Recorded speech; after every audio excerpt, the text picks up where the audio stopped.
নমস্কার সকলকে। আজ আমি সিএইচও হিসেবে ফ্যামিলি প্ল্যানিং বা পরিবার পরিকল্পনা সম্পর্কে কিছু গুরুত্বপূর্ণ আলোচনা করব।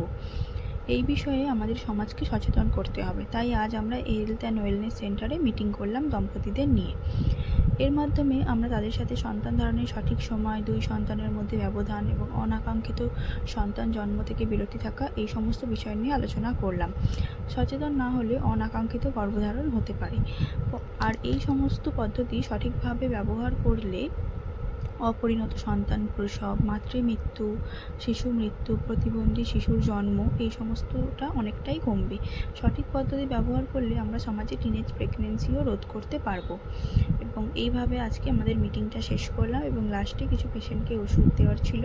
তারপর আমি আজকের দিনটা এইভাবেই সারাদিন শেষ করলাম।